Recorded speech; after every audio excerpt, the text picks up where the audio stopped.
దేవునికి స్తోత్రము. మీ అందరికీ వందనాలు. ఈ దినము కొరకై ఏర్పాటు చేయబడిన వాక్య భాగము అపోస్తల కార్యములు 5వ అధ్యాయం 1-2 వచనములు.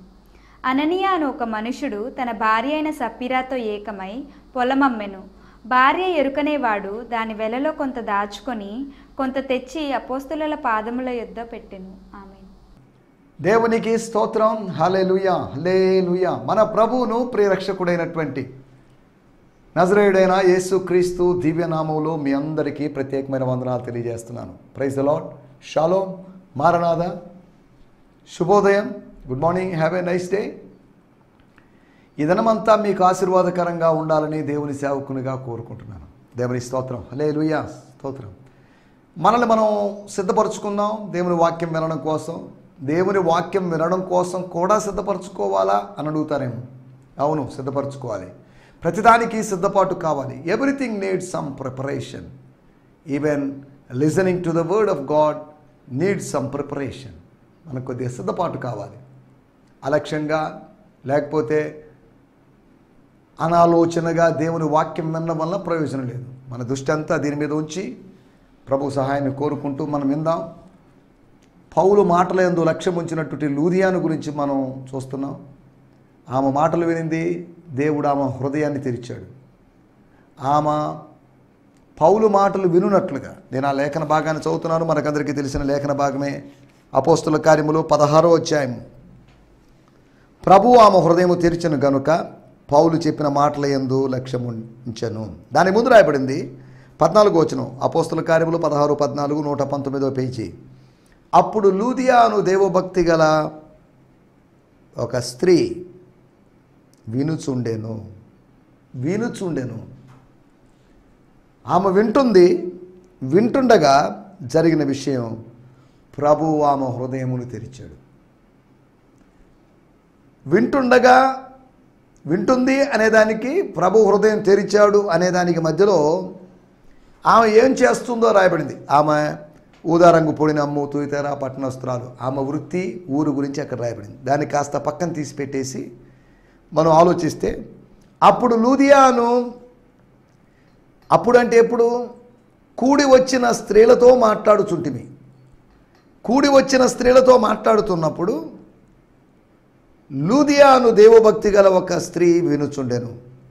ప్రభువు ఆమె హృదయము తెరిచెను గనుక పౌలు చెప్పిన మాటల యందు లక్ష్యం ఉంచెను.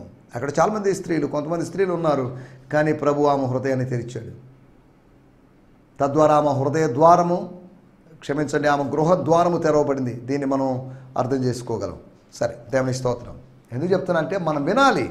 వినడం చాలా ప్రాముఖ్యమైనదని చెప్పడం కోసం ఈ మాటలు చెప్పాను. దయచేసి కళ్ళు మూసుకోండి, చిన్న ప్రార్థన చేసుకుందాం. ప్రార్థన. స్తోత్రం. కృపామయుడమైనటువంటి మా దేవ, ఆశ్చర్యకరుడా, ఆలోచనకర్త, మీ నామాన్ని స్తుతిస్తున్నాం. మాకిచ్చిన మంచి దినము కొరకే మీకు వందనం చేస్తున్నాం. ఈ సమయంలో మీ వాక్యము వినడానికి సిద్ధపడిన బిడ్డల కొరకే మీకు వందనం చేస్తున్నాం. నీ వాక్యము విని వాటి ద్వారా ప్రయోజనం పొందాలని, ఫలించాలని ఆశిస్తున్నటువంటి మీ శ్రేష్ఠ ప్రజలను బట్టి మీకు వందనం చేస్తున్నాం. సమయంలో మీరు మాతో మాట్లాడండి ప్రభువా. మీ మెల్లని చల్లని స్వరాన్ని మీరు మాకు వినిపించండి. మా జీవితంలో మీ కార్యము జరిగించండి. ఇప్పటివరకు అనేకమైన కార్యాలు జరిగించారు, ఇకను జరిగించండి. మా హృదయంలో గొప్ప పరివర్తన మీరు కలిగించండి. వాక్యము చేత సంధించబడి, దర్శించబడి, గుచ్చబడి, పొడవబడి, నరకబడినటువంటి అనుభవాల్లో మేము రాగలటూ సాయం చేయమని అడుగుతున్నాం. దేవా, విత్తబడినటువంటి వాక్యము వృధా కాదు. ఎందుకంటే నీ యొద్ద నుంచి వచ్చిన వాక్యము అది నిష్ప్రయోజనంగా తిరిగి వెళ్ళదని మీ వాక్యంలో రాయబడింది. కనుక ఈ సమయంలో మీ సన్నిధానానికి వస్తున్నాం. మీ దాసుడు బలహీనుడు, ప్రజలు మీ వాళ్ళు ప్రభువా. ఆత్మ మీది.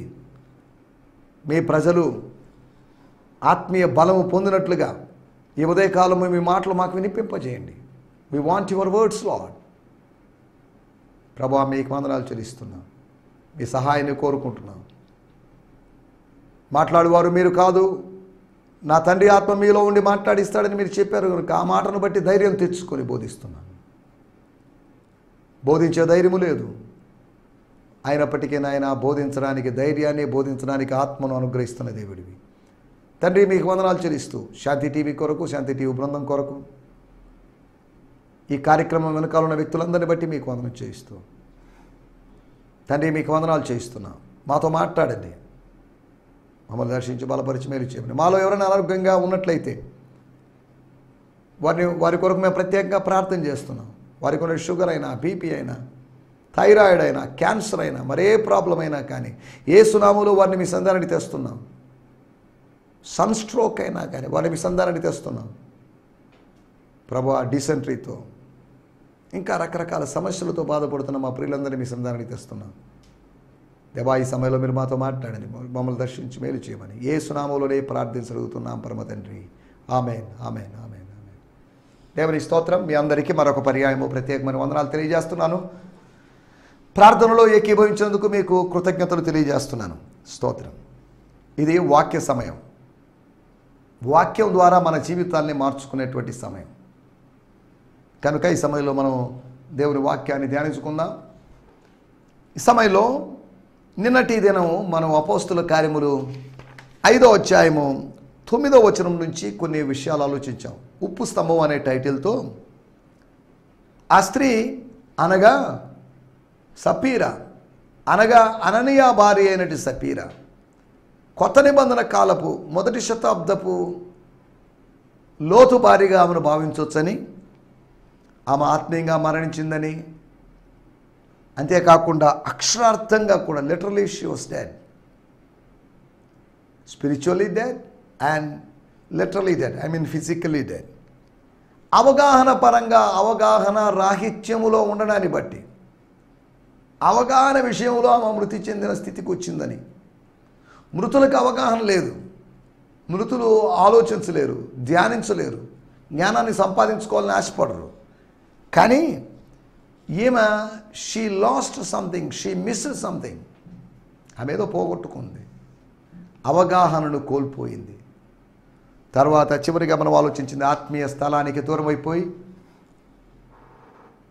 సహవాసానికి మెల్లగా దూరం అవుతూ అలా దూరం పెరిగి శాశ్వతంగా దూరం అయిపోయిన పరిస్థితి ఆమెకు ఏర్పడింది.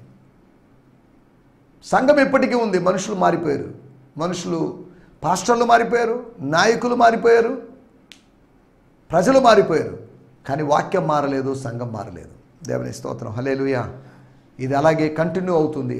అపోస్టలిక్ చర్చ్, ఎర్లీ చర్చ్, ఆరంభంలో ఉన్నటువంటి సంఘం అది కొనసాగుతూనే ఉంది. దాని ఫలితంగా, దాని భాగాలుగా, దాని బ్రాంచెస్గా, దాని కొమ్మలుగా, శాఖలుగా నెల్లూరులోను, లేకపోతే హైదరాబాద్లోను, తెలంగాణలోను అక్కడెక్కడంతా సంఘాలు స్థాపించబడ్డాయి. వాటన్నిటి బట్టి నేను ప్రభునామాన్ని మహింపరుస్తున్నాను. దేవుని స్తోత్రం, హల్లెలూయా. ప్రభు కృపను బట్టి గత వారంలో తెలంగాణలో 2 రోజులు పరిచర్యకి వెళ్ళడానికి ప్రభు సాయం చేశాడు. 2 రోజులు ఉండి దేవుని మాటలు బోధించి కొంతమందిని సేవకుల్ని, విశ్వాసుల్ని ఆత్మీయంగా బలపరచడానికి ప్రభు సాయం చేశాడు.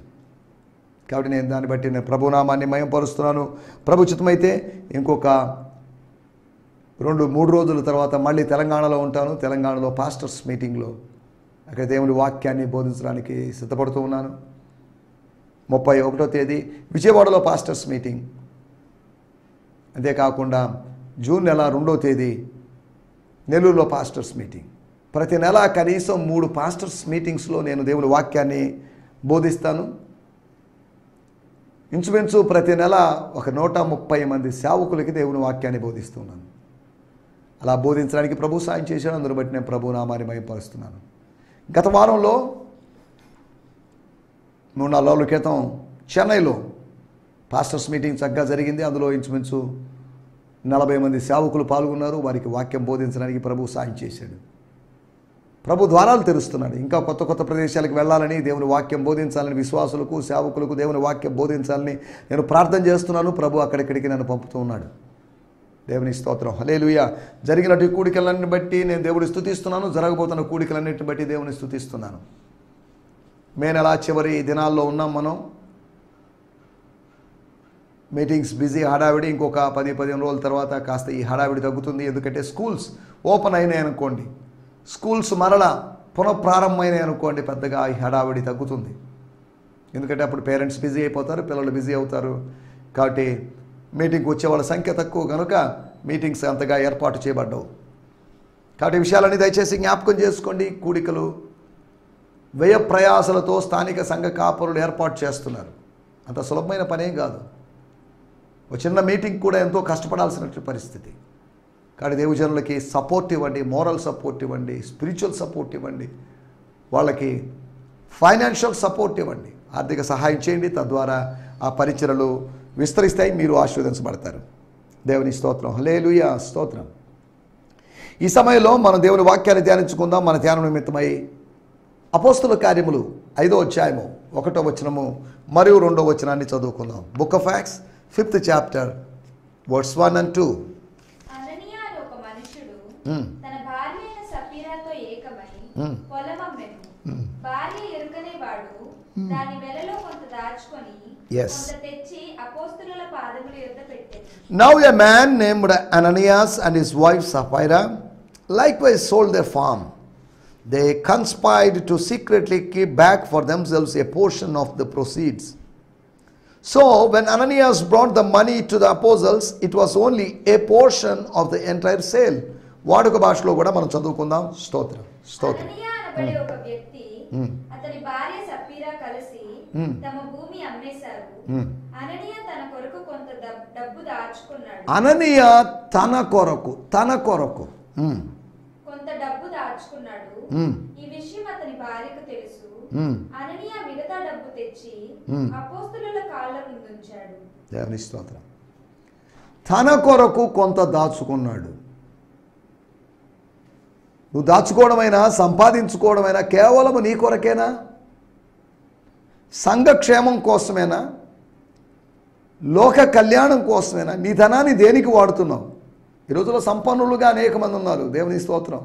సంపన్నులను బట్టి నేను దేవుని స్తుతిస్తున్నాను. సంపన్నులను చూసి పేదలైన వాళ్ళు, ఆర్థికంగా సవాలుకు గురవుతున్న వాళ్ళు అసూయపడాల్సిన అవసరం లేదు. దేవుడు ఎవరిని ఆశీర్వదించాలో వారిని ఆశీర్వదిస్తాడు. తగిన సమయంలో మనల్ని ఆశీర్వదిస్తాడు. మనం భౌతికంగా పేదలుగా ఉన్నా పర్లేదు, కానీ ఆత్మీయంగా పేదలుగా ఉండకూడదు. although we may be in physical poverty, but we should not be in spiritual poverty. భౌతిక దారిద్ర్యం కన్నా, ఆర్థిక దారిద్ర్యం కన్నా ఆత్మీయ దారిద్ర్యమే భయంకరమైనది. కాబట్టి ఆత్మీయంగా సంపన్నులుగా, ధనవంతులుగా ఉండాలి. క్రీస్తులో మీరు ఐశ్వర్యవంతులయ్యారు. విశ్వాసమందు భాగ్యవంతులు కావాలి. సత్క్రియలు అను ధనము కలిగిన వాళ్ళుగా ఉండాలి. సమస్త ఉపదేశములోను జ్ఞానములోను మీరు ఐశ్వర్యవంతులైరి. దేవుని విషయములో ధనవంతులుగా ఉండడం. లూకాసు వార్త 12వ అధ్యాయం. We should be rich in the Lord. క్రీస్తు వాక్యము మీలో సమృద్ధిగా నివసింపనీయుడి. అంటే కొలసీ పత్రిక 3వ అధ్యాయంలో ఉన్న మాట. క్రీస్తు, let the word of Christ dwell in your hearts richly. బాగా సంపన్నంగా, సమృద్ధిగా, ఒక సంపద దాచబడినట్లుగా, ఒక నిక్షేపంలాగా దేవుని వాక్యం మీలో ఉండాలి. దేవుని వాక్యం మనలో ఉండాలి. వాటిని వీటిని, ఆ వస్తువుల్ని వస్తువుల్ని అక్కడెక్కడ పెట్టేస్తాం, కానీ ధనాన్ని మాత్రం జాగ్రత్తగా వాడుకుంటాం, జాగ్రత్తగా పెడతాం. ఎక్కడంటే అక్కడ టేబుల్ మీదో లేదా పబ్లిక్ ప్లేసెస్లో పెట్టాం. దాన్ని జాగ్రత్తగా బీరువాలో పెట్టి, దాన్ని స్పెషల్ షెల్ఫ్లో పెట్టేసి, వాటిని లాక్ చేసి, వాటిని ఎంతో జాగ్రత్త చేసుకుంటాం.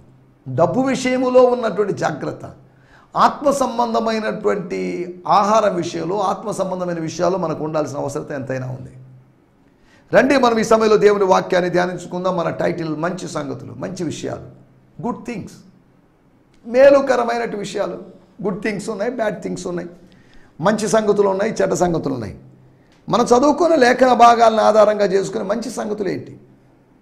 మంచి దినాలు లేకపోవచ్చు, ఆ దినాలు మంచి దినాలు కాకపోవచ్చు. మొదటి శతాబ్దపు దినాలనే అపోస్తలుడైన పౌలు అన్నాడు, దినములు చెడ్డవి అన్నాడు. అనగా చెడ్డ దినముల్లో ఉన్నటువంటి మంచివారు, చెడ్డ దినముల్లో ఉన్నటువంటి మంచి సంఘం, చెడ్డ దినముల్లో ఉన్నటువంటి మంచి సంఘములో ఉన్నటువంటి ఆ దంపతుల్లో వచ్చినటువంటి చెడు ఆలోచన.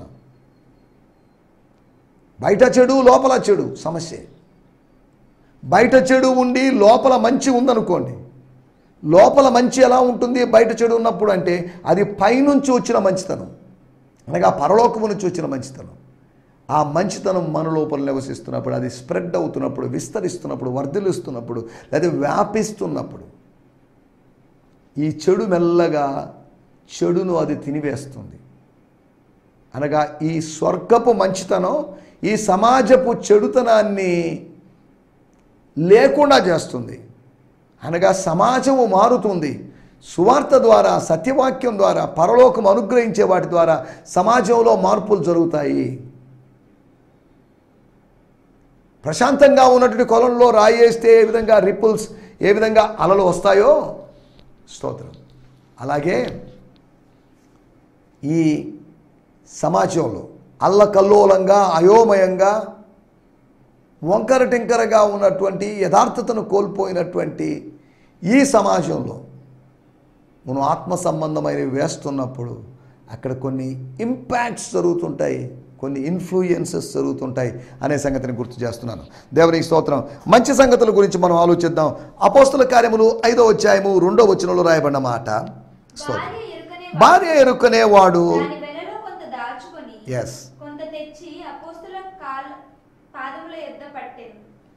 అపోస్తుల యొక్క పాదముల దగ్గర పెట్టాడు. 12 మంది అపోస్తుల పాదాల దగ్గర, అనగా 24 పాదాల దగ్గర, 24 కాళ్ళ దగ్గర సువార్తను ప్రకటించినటువంటి సుందరమైనటువంటి కాళ్ళు కలిగినటువంటి, సువార్త ద్వారా సుందరమైనటువంటి కాళ్ళు అంటే సౌందర్యమైనటువంటి నడక, అనగా ఆత్మీయ జీవితం పొందిన వారి కాళ్ళ దగ్గర, వాళ్ళ దగ్గర దానాన్ని చేశారు.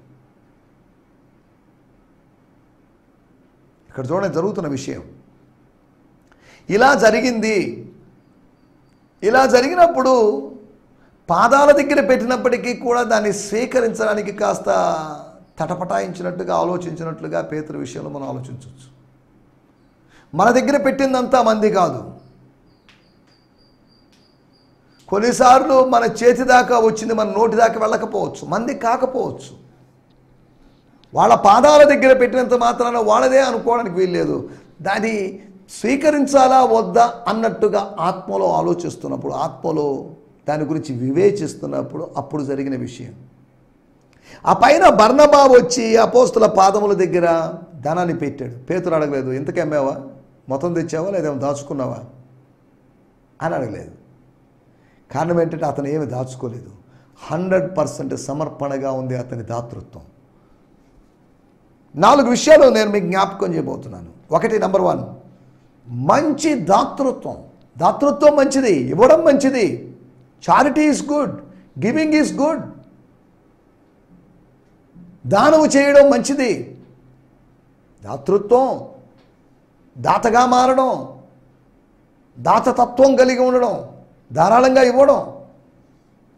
వాళ్ళు పొలాన్ని అమ్మి, ఆ పొలంలో ఏం పండుతుందో మరి తెలియడం లేదు, వాటిని అమ్మారు. వాటిని విత్తుండొచ్చు, వాళ్ళు ఇంకా ఆ పంట కోయడానికి ముందుగానే అమ్మారో లేకపోతే ఎప్పుడు అమ్మారో మరి తెలియదు. అది ఏ పొలమో మనకు తెలియదు, బార్లీనా లేకపోతే ద్రాక్ష తోటో లేకపోతే ఇంకేంటో, మరి ఏదేమైనప్పటికీ దాన్ని అమ్మేశారు.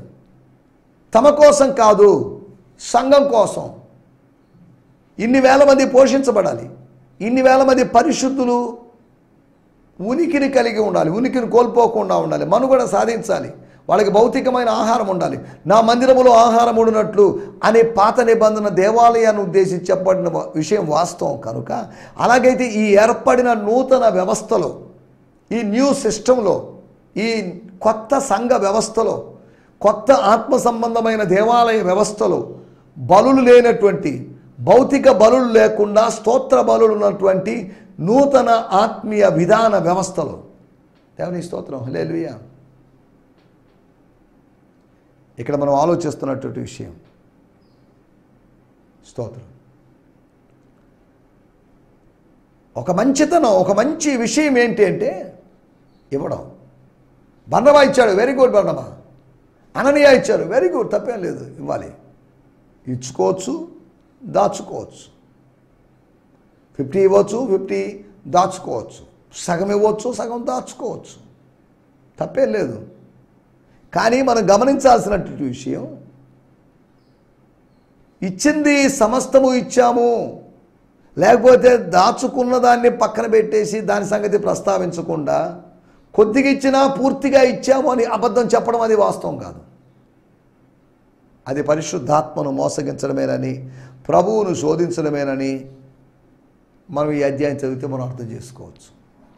అలా మోసగించడం, శోధించడానికి, ఆ శోధనలకు మనం గురి కాకుండా ఉండడానికి ప్రభా డబ్బు ద్వారా వచ్చేటువంటి శోధనలు, అమ్మకం ద్వారా వచ్చేటువంటి శోధనలు, కొనడం ద్వారా వచ్చేటువంటి శోధనలు, బంధాలను బలహీనపరుస్తున్నటువంటి ధన బంధాలు, ఫైనాన్షియల్ రిలేషన్స్ మన రిలేషన్స్ని, ఫ్రెండ్లీ రిలేషన్స్ని బ్రేక్ చేస్తున్నాయి.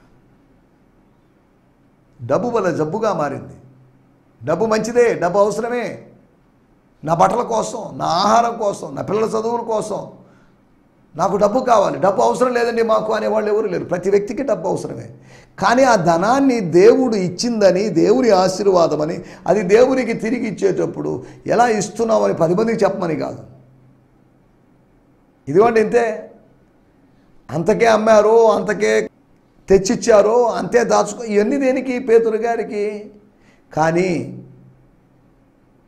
నీ దాతృత్వం మంచిదే కావచ్చు, నీ ఇచ్చేటువంటి స్వభావం మంచిదే కావచ్చు, కానీ మనం ఆలోచించాల్సిన మరొక విషయం కూడా ఉంది. ఈరోజులో చాలామంది చేస్తున్న వాటిలో అతిశయిస్తున్నారు.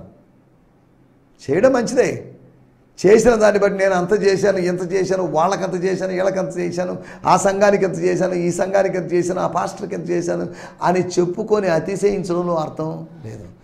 దేవుడు నిన్ను చేసేటట్టు చేశాడు. దేవుడు నిన్ను చేయగలిగినట్లుగా చేశాడు. దేవుడు నీకు చేయడానికి సామర్థ్యాన్ని అనుగ్రహించాడు. నువ్వు చేసావని కాదు, ఆయన చేయించాడు. చేసిన నువ్వు గొప్ప కాదు, చేయించిన ఆయన గొప్ప. ఇచ్చిన నువ్వు గొప్ప కాదు, ఇప్పించిన వాడు నీ గొప్ప.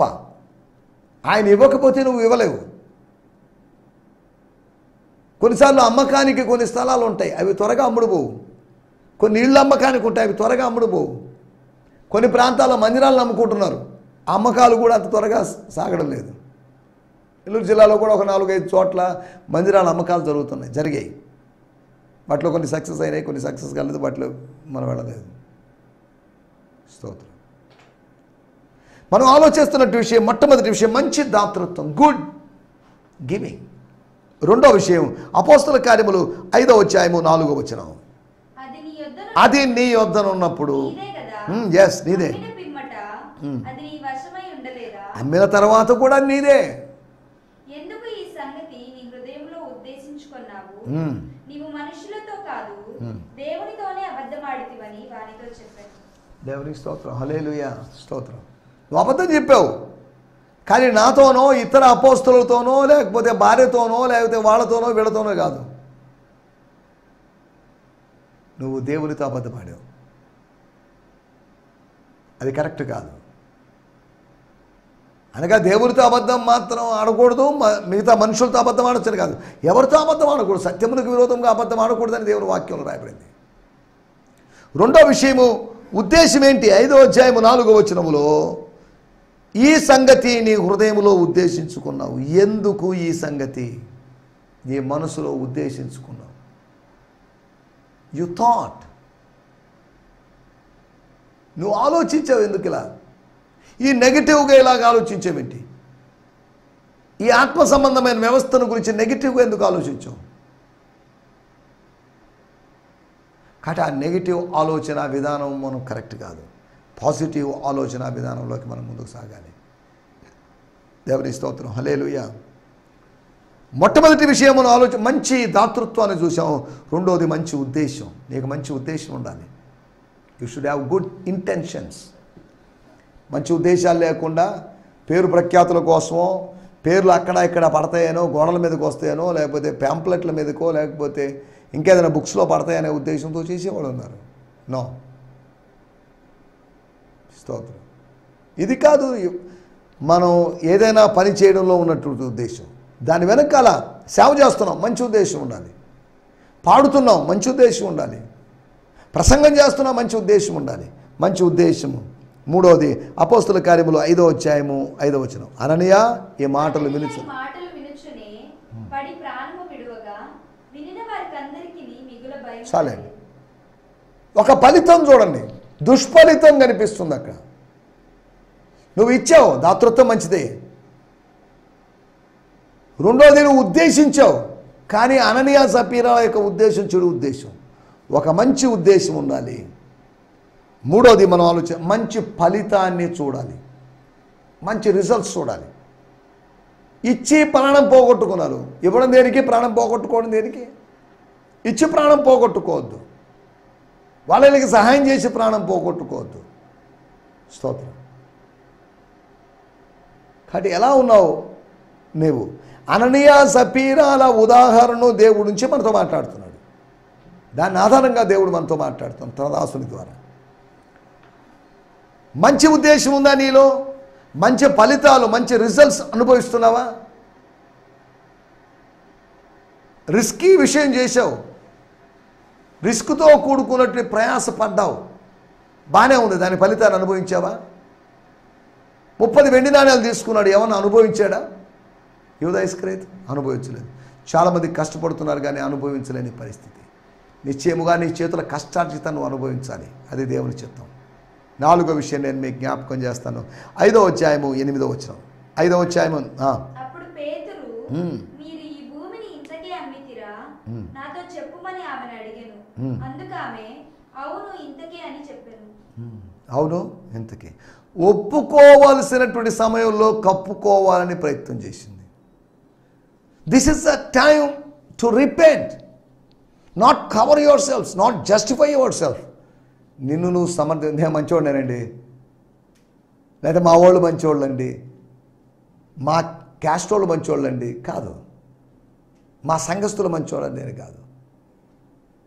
అలాగ మంచి మంచి అని చెప్పుకుంటూ పొగడ్తలు మనం పొగిడించుకోవడం కాదు మనకు కావాల్సింది. We should rectify or correct ourselves. మనల్ని మనం సరి చేసుకోవాల్సినటువంటి అవసరం ఉంది. ఒక మంచి ఒప్పుకోలు చేయాలి. ఆ మనుషుడు నీవే అనగా ఏమాత్రం వ్యతిరేకత లేదు. ప్రభా నీకు విరోధంగా పాపం చేస్తున్నాను అని రాశాడు. దేవుని స్తోత్రం, హల్లెలూయా. మనం ఆలోచిస్తున్న విషయాలు నా మాటలు ముగించేస్తున్నాను. ఒక మంచి దాతృత్వం మనకు కావాలి, దాని వెనకాల ఒక మంచి ఉద్దేశం ఉండాలి, తద్వారా మంచి ఫలితాన్ని అనుభవిస్తాం. అంతేకాకుండా మనం చేయాల్సిన ఒక మంచి ఒప్పుకోలు, గుడ్ కన్ఫెషన్ అవసరం. ఇటువంటి 4 మంచి అనుభవాలతో ముందుకు సాగడానికి ప్రభు మనందరికీ సహాయం చేయనుగాక. ఆమేన్, హల్లెలూయా, హల్లెలూయా. మీ అందరికీ వందనాలండి. ఈ సందేశము మీకు ఆశీర్వాదకరంగా ఉందని నమ్ముచున్నాము. ప్రార్థన అవసరతల కొరకు మమ్మల్ని సంప్రదించవలసిన మా చిరునామా గిద్యోన్ మిషన్ చర్చ్, 6వ వీధి, శాంతినగర్, నెల్లూరు 4, ఆంధ్రప్రదేశ్. పిన్ 524004. మా ఫోన్ నంబర్లు 7036443613 మరి ఒక నంబర్ 9392293010. మా ఈమెయిల్ ఐడి gfihmi2015@gmail.com. దేవుడు మిమ్మును ఆశీర్వదించునుగాక. ఆమేన్.